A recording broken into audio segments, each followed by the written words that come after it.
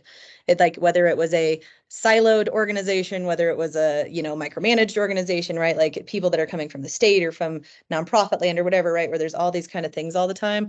And it really is about sort of the that we're doing this together, right? Like I see this with like marriage advice too, right? That it's like it's not me versus you, it's us versus the problem. And I think it's like getting in that mindset and believing that that mindset is real and it does work. And sometimes the client is going to fight that at first, right? But just continuing to build that trust and making sure they know you're there, they know you're reliable, and then feeling that changeover where then they start to really rely on you and trust you and engage you in those more conversations. It doesn't always happen right away and it can feel really bad and sometimes it never quite clicks, right? But like we have to keep that focus. We have to be sort of the stable force of teamwork and that collaboration.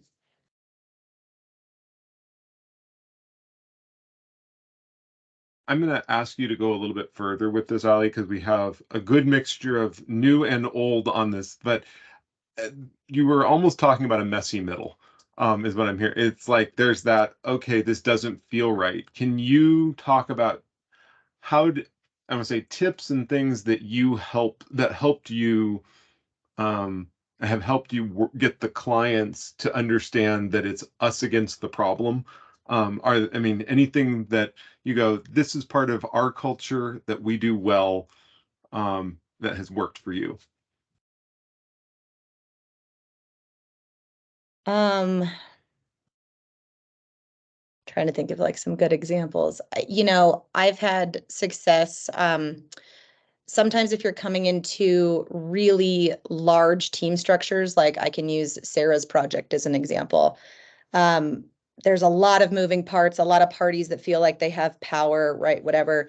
If you can help tell your client, like, I am here for you, like, I'm going to guide you, right? Like, making them feel like they are sort of seen and trusted and heard. And maybe that's like one-off conversations. We will make the time to talk to just you, not just be floating in this meeting space. Being available at the ready. Like, I remember Sarah doing this. A number of other clients do that, right? Where it's like, do you just have 5 minutes, right? And it's like, always make that time. Always, try and give those opportunities if they do reach out to kind of build that trust. I think the one-on-ones are underrated. I think we set up a lot of team syncs, but it's common on a lot of my projects that I have at least occasionally some sort of one-on-one with like the primary client on that side, and then me as the PM, or that I encourage like the PM to have that, just because I really feel like if they're solving these big complex things, and to Sarah's point, right? Like or Katie's point, they're in the weeds doing all these other little things too. And they've got this one issue, and just making them feel like I'm hearing you, I'm seeing you on this issue. I'm staying on top of what I'm doing, delivering things on time. And when you say you're going to do it, delivering them well, like builds trust, and I don't say perfect, like we've all delivered things that aren't perfect, right? But it's, really making sure that it is as important to you and what you deliver to them is what they are going to have to deliver to their stakeholders. Like we can't deliver sloppy work and hope that they fix it. Like we need to deliver what it is they need finalized. And so there's so many examples, but to me, it's just about making their problem a passion for you. Like it's making sure that like if they are stressed, not that you are stressed in the same way, right? But that like you tell them, like, because you are stressed, I am going to figure out how to help this so that we are not stressed, right? It's just that we mentality at any possible opportunity that you can give.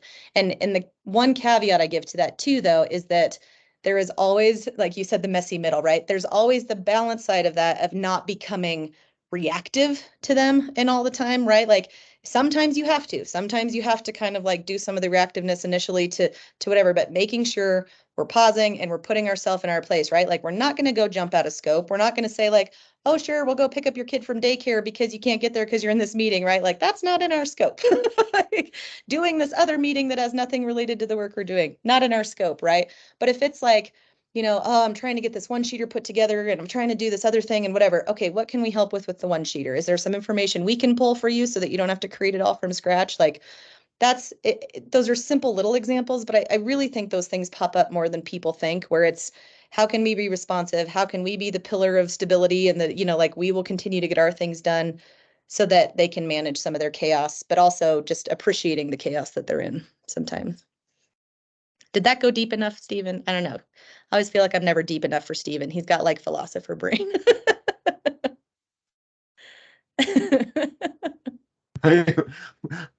Allie gives me way too much credit in this world. No, I think that really does. And what I keep on hearing, and it's funny, I've been trying to drag this conversation away from the personal relationship. I have, I've done it now. I counted 3 or 4 times to say it's something other than this, and yet we keep on coming back to it in one way or another. And I think there's something to that. And I'm just thinking, from having been on the opposite side, engaging someone like PK, the differentiator is the personal contact. I can go and get anyone who can give me a report, but I can't get anyone who I can literally pick up the phone and call an Allie or call a Stephen Lindenberger or call a Sarah Kiernan and say, I'm having a real trouble. Just, I need to vent for 15 minutes and just say, this just doesn't make any sense to me. So I think there is something about that personal relationship that, I mean, we keep on coming back to in one way or another. Further thoughts on that? I was about ready to drag us away again, but I'm guessing if I do it, someone is going to say, no, you're not allowed to. So I'm waiting.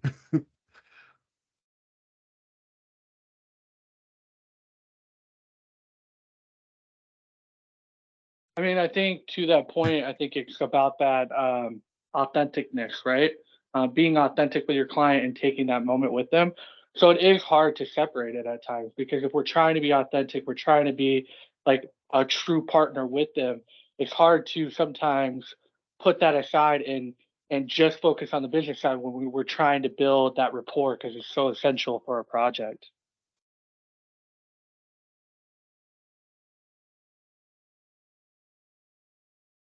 I also think it's important that there is quality service delivery and deliverables. We have to prove ourselves. Otherwise we're just friends, right?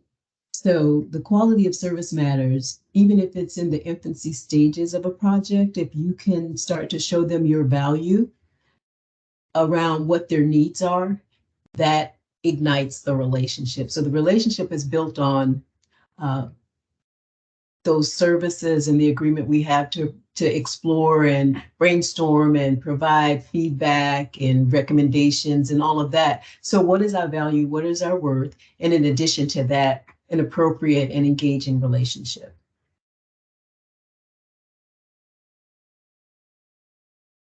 And Allie has checked all the boxes. I did want to ask, because that kind of gets to one of the questions that I wanted to explore, or at least think about, was all of the 3 people on the podcast had experience in one way or another in the very space. They had subject matter expertise in the space that they were engaged in. How important is that? I mean, I'm going to say, do we need to have subject matter expertise? Do we need to have that lived experience in one way or another in order to help or consult at a high level? And I'm going to say, like Allie has done, because I'm bound and determined I'm going to make her blush here on this call.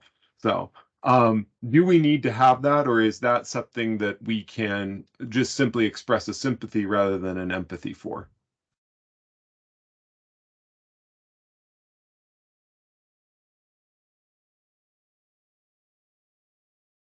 Ask me your question again. I heard you, but then I'm like, I don't know how I want to answer it. Will you ask that again? Do we need to have experience in the area in order to manage or be part of a project? Or can we just have sympathy rather than empathy? Yeah. So I don't think, I actually had this conversation with Katie Dykestel yesterday a little bit, I think, Katie. So if you have some of your thoughts too, that'd be great. I don't think experience plays in near as much as people think coming into PK. I think that people are hired for the skills that you bring, and sometimes the experience is what has built those skills, right? But it's the doing, it's the ability to think proactively, it's the ability to be willing to learn and to grow and to go find out information, that is far more important in most cases than it is how many years of experience you may have with Medicaid or may have with child welfare or may have with IV&V or a specific service. And so to me, it is more about the sympathy empathy thing is hard for me to kind of split, because I think you have to have empathy to the client's circumstances, and sympathy for their cause, if that makes sense. And that is not tied to your fundamental expertise. If you're saying like your expertise is in education or your expertise is in transportation or Medicaid or whatever else, it helps, right? It helps you get up to speed quicker. It helps if you know some of the language. But to me, the thing with PK, I'm sure all you new folks hear this all the time, but and heard it in your interviews too. But we set up teams for a reason, and it's because you don't need to have all the expertise to do really good work here, right? If we've got somebody that can speak some of the lingo, and somebody that can dig in and develop a draft document, and somebody that can dig in and help get some things organized and understand the task plan, like all of it will work. It just works. And so if everybody brings that shared commitment, that's why the team works. And again, if like I've been on projects, the first time I got thrown into IV&V, right? I was like, what is this, right? But then I sat in some stakeholder interviews and I asked questions and I did some research and I got to know the client. And then, 6 months in, I can speak IV&V lingo. So that's a really rambly way to say, like, I don't want to disrespect the value that SMEs and the expertise brings, especially in certain circumstances. However, I really firmly believe that 90% of our work is just being willing to get in and try and to learn along the way. That's my summation statement, I guess. Does that answer your question? I completely agree with Stephen in the background. I'm sorry.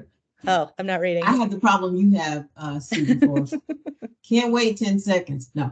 But I also think that there's a triad. There's sympathy, there's empathy, and there's competence. And so as we learn and grow, as Ali said, the one thing I was going to jump in and say is the team synergy is what makes the difference. If there's somebody on the team that has the capacity and the experience and the ability to represent the knowledge share necessary, then it is not as important that everybody has the experience. But what it is important to do is that everybody on the team learn and grow and develop the chops for whatever the line of business that you're embarking on. So sympathy, empathy, and competence are very important as a triad.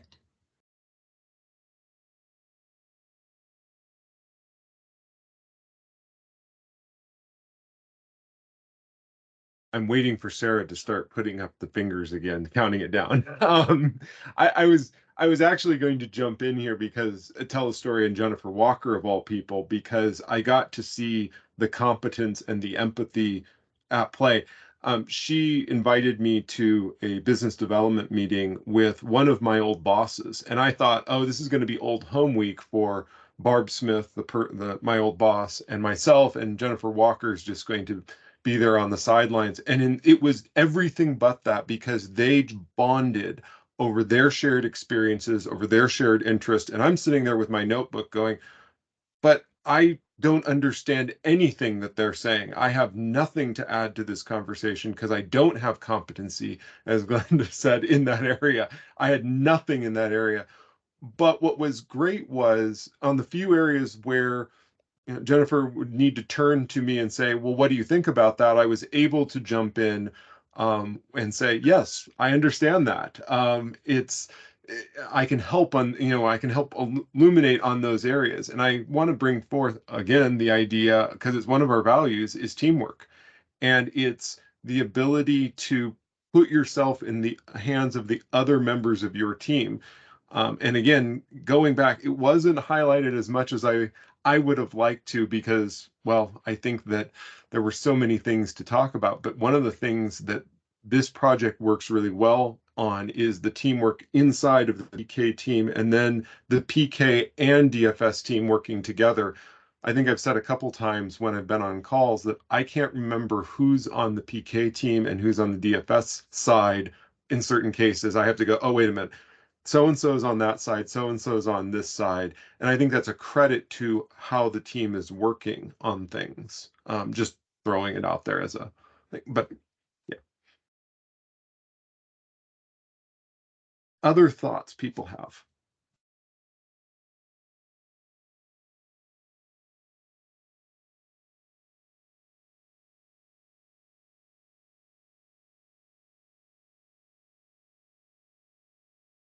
I'll just jump in one more time since Allie and I were talking about this yesterday because we had met up and I got put in on a project in an industry that I don't have as really any experience in, and so we were having this discussion, and I think one of the things that stood out, for me and Allie and I's discussion, just to emphasize what she said, is also sort of the power in the diversity of thought and experience and background that team dynamic brings, and so if your subject matter expertise isn't with that project, the background that you have working in other industries or other areas of that project is going to bring strength to that team. If everybody has the exact same experiences and everybody has the exact same background, that team is probably going to be a little bit less effective and a little bit less dynamic.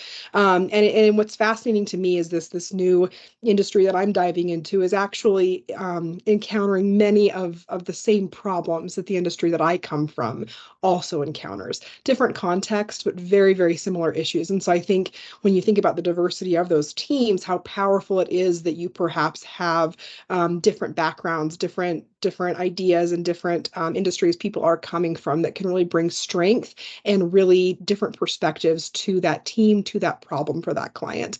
And that's kind of what stuck out, I think, for me when I said, Allie, oh my God, I don't know what I'm doing. Is this going to be okay? And I think that when you think about a really diverse team, with friction comes motion. And so different ideas and different approaches are going to make that team really, really strong as well.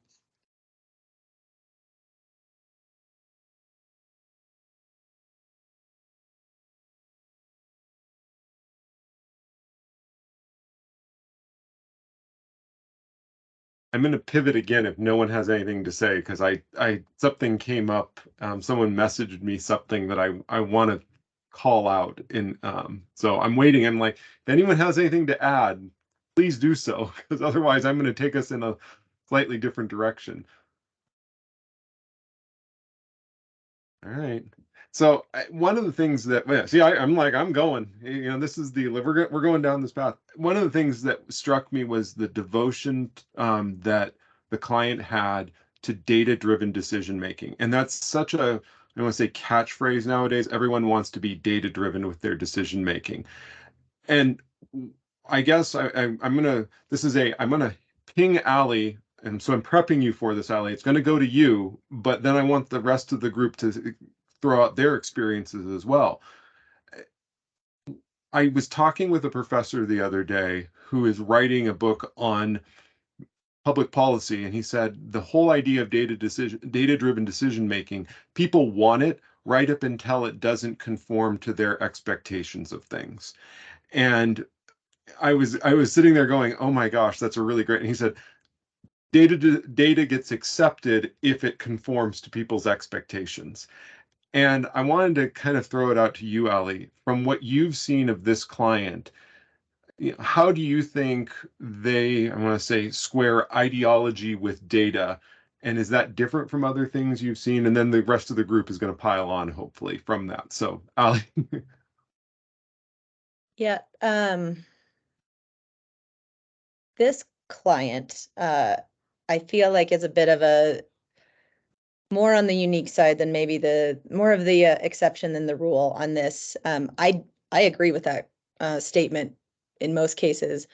The group that we work with here, and I think in sometimes in like the human service industries where it's about people, I think that that's true, but I also think I see some more open mindset sometimes to really wanting that data to drive decisions. So like with WyoSafe, right? Like there is this fundamental piece. Their case system or case management system currently is from the mid 90s. It does not work. It's slow. It's clunky. They cannot get reliable data out of it. And so they're getting asked by stakeholders, they're getting asked by families, they're getting asked by legislators, right, to share this data. And everything they submit has to have an asterisk next to it saying like, this is our best guess based on A, B, and C, right? And so they really are looking at the upgrade in technology around the data that this system is going to be able to provide and the efficiency that it's going to provide and all of that to say, we can finally now really understand the landscape of who we are serving and what we are doing to help guide the priorities and the strategies. And I think there is a hope that they're in the right direction with what they're doing. And I think there's still going to be, federal policies or state policies or things that are going to have to override some of what they maybe want to do just because of the nature of their constraints. But I think they're pretty open to that. However, I don't know if it's however, but one of the interesting things that we've talked about with the organizational change management side of this and the communication to staff is we're also helping with what's called their child family service review, which is some of their federal reporting about like where the state's at and performing on certain measures in child welfare. And there's people involved in that are also part of our change champion group and whatever. And we've been confronted a couple times with this message of like, we got to make sure people don't realize or that they realize that WyoSafe, this management system, is not going to solve every problem, right? Like they're sort of saying like, this is the fix. This is the fix for why our data is bad. This is the fix for why our family case files aren't looking good. This is the fix for why, whatever. And they're like, will it fix and support a lot of things? Yes, but it is not going to solve child welfare issues in Wyoming. It's not going to, it's going to help get there and help drive those strategies. So I would say in this case, like they are pretty open to that and open to data and what it's going to help them do. But still to the point of like, they're kind of using it too much. It's the crutch. It's like, well, once we have the data, it will solve all the problems. And there's still the work to do to analyze it and to figure out really how you want to make those decisions. And then maybe some of what you're saying will come out, Stephen, like what are the constraints that they just aren't willing to do or can't do because of other things?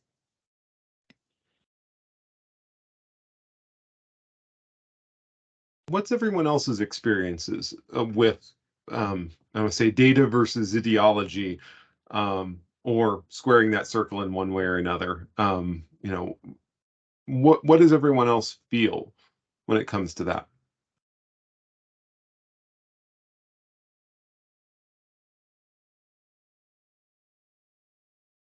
I think I think a little bit of what Allie was talking about, it really kind of comes down to perspective. And I think sometimes we lose sight of perspective, especially in like really detailed work or really challenging work. And it's like, wait a second, what's really the purpose here? Is it really to fix all of the problems, or is it really to fix this problem? Or a reminder of actually this isn't the intent of what this was. And so we really may need to look at a different tool because that's not really the point of what we're doing here. I think sometimes people find a solution and they want to attach everything to the solution. And it's just like, well, that's really only intended to solve a little bit of this. That's not going to encompass everything. So I think taking a step back and remembering that. And then, really in data-driven decision-making, you can make the data essentially say whatever you want. You can make it look the way you want within reason. There's a lot of flexibility in which numbers you pick, how you're asking a question, how you're measuring it. I'm sure our marketing team knows all about that kind of stuff and the way you market that to your clients about what those successes are, what that data point is. I know in particular, for my third and final point, I know Stephen Forrest and I have been working really hard on, we've gathered a retrospective set of data on the Colorado project, and we are trying to we have the data, we know what it says, but we're spending a tremendous amount of time. I think we're on month 2 now, working on this particular memo to make sure that it is comfortable, it's valuable, and can be heard by the clients because it's so impactful that if we just hit them with it in the face, I think they're going to say, go away. We don't want that. So we're spending a tremendous amount of time really bringing in PK stakeholders from across everywhere to make sure that the message we're sending, we've cut, and how we're presenting that data to the client is going to be received as well as it can be, considering what we're telling them, which is some pretty big stuff, pretty nuclear issues.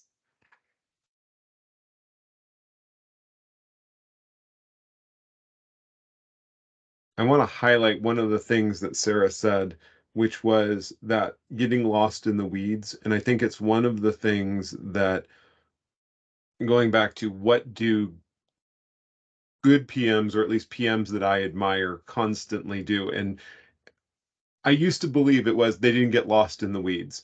And a better way of saying it is, I think, and I'm kind of looking at different people, is they're connecting the weeds to the bigger picture, to the overall. And I'm going to, again, because we're talking about this podcast and I've got Allie on the call, it's one of those things that I'll point out she's very good at, is linking everything that's being done up to the greater purpose of the client. And the greater purpose of the client is keeping the kids safe, having a wholeness with these kids, that's and adults who are in need of protection. That's one of the things. Every once in a while she'll take a step back and bring the group back up to it. So I'm going to kind of throw that out to everyone. What's everyone's experiences on projects that you're on, or projects you've been on elsewhere before PK? How have you felt that connection to the greater purpose in one way or another?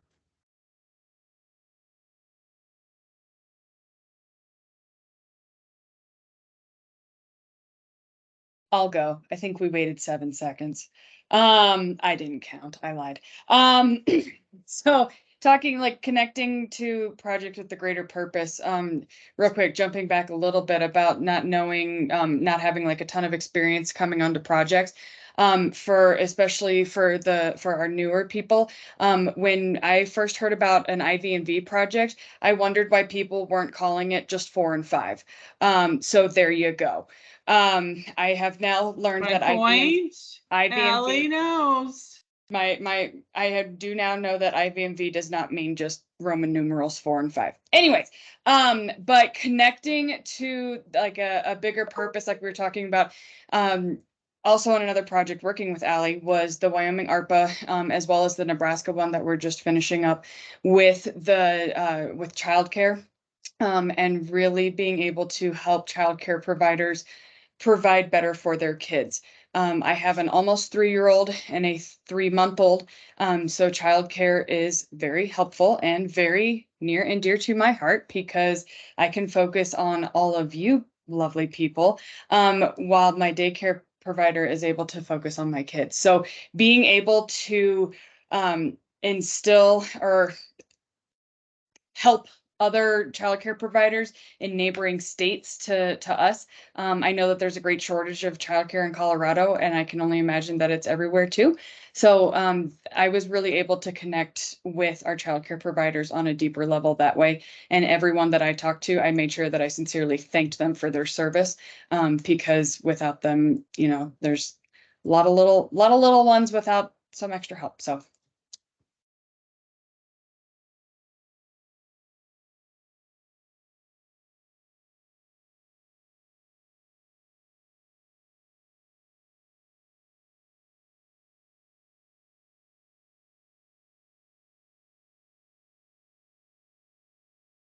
I'll go ahead and share some of my past experience. So I've for those that haven't met me, I'm Jeremy Ross. Been with the firm for about 7 months now.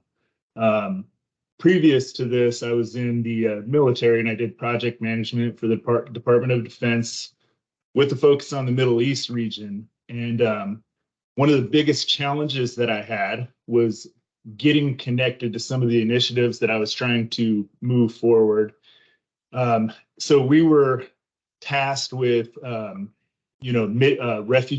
mitigating the refugee crisis from the Syrian conflict. A lot of refugees moving into Jordan, moving into Lebanon. I had a main focus of Jordan, So we would identify specifically healthcare and education infrastructure.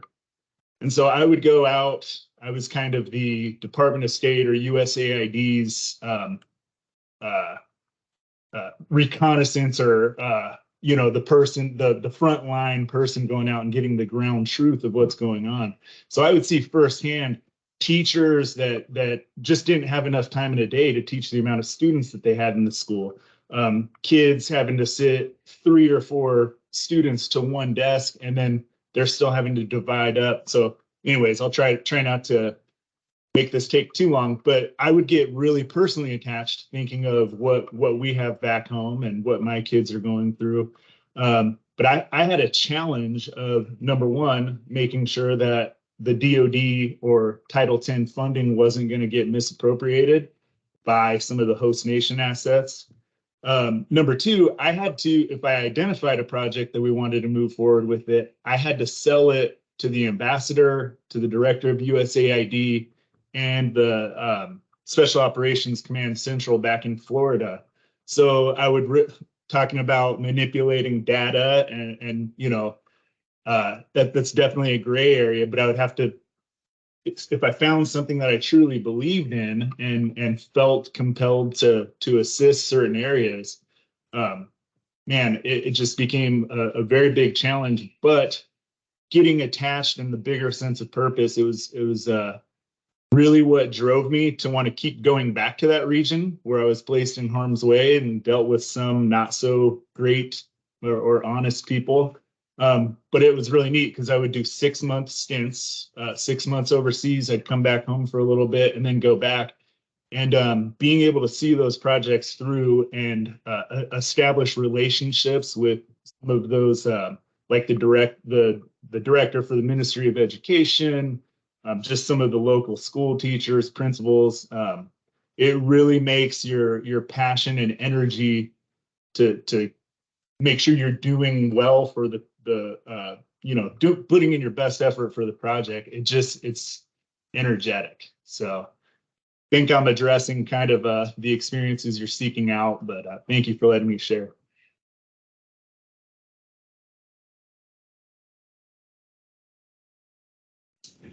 The systems conversation, good afternoon, everybody. This systems conversation, also paired with the work that we do in human services, is just always fascinating, right?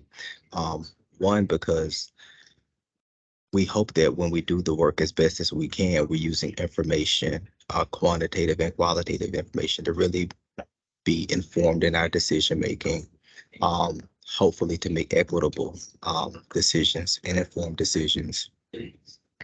And it's important because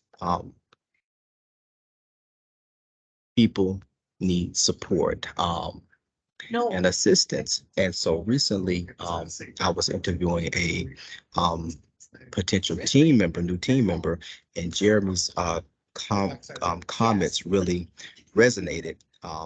He'd been deployed 2 or 3 times to the Middle East, currently works in child welfare, and in his opinion, working to support young people who have been exposed to profound trauma was some of the most intensive, rewarding, and traumatic work that he'd ever seen after being deployed to the Middle East 3 times. But in his role in a state system was working with data. And he talked about how important data was in his work for children and families, but how he also used how he used data in the battlefield and what that looked like. And just with striking comparison, was able to line it up side by side.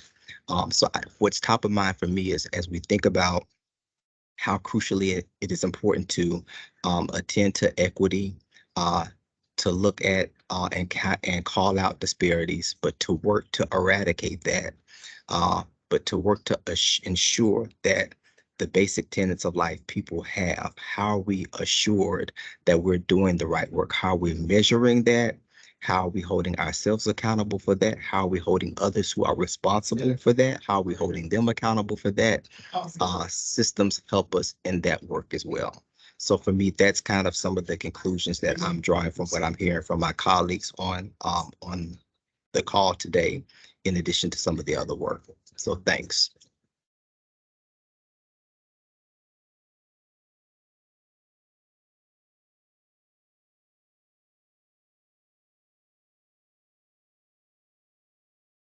I realized, I'm just going to say, I realized in a moment of, oh my gosh, things went fast, um, that I had been looking at the clock and it had been crawling from 1 minute to another at the beginning of this. And now all of a sudden I'm like, oh my gosh, we have 3 minutes left.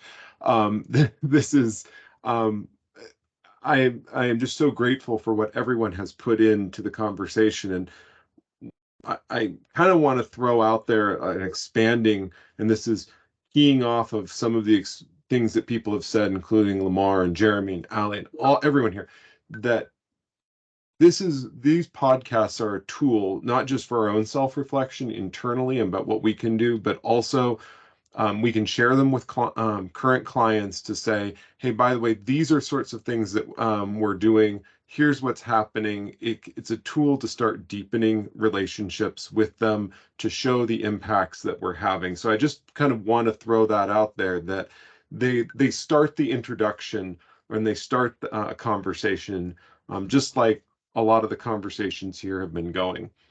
I want to do one final exercise, and I know a lot of people haven't talked, so I'm going to ask you all to not necessarily talk. I just want everyone to go into the chat and just a word or 2 words about what you thought about this podcast. Feel free to embarrass Ali. I'm just going to say that right now. If you want to, feel free to embarrass Ali. Things, what was the emotion that struck you? What was the, feelings, anything of that nature? Just have at it as a kind of a final thing before we go. I know there's 30 some odd in the on the call, so we should get a few.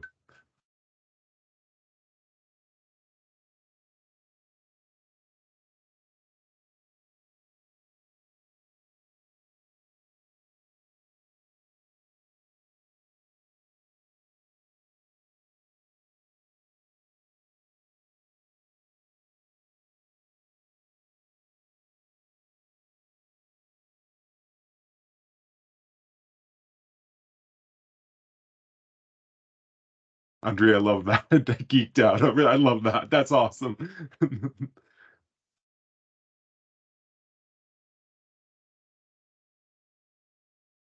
I really want to thank you all. I mean, this is just it's amazing, the amount of insight that people have.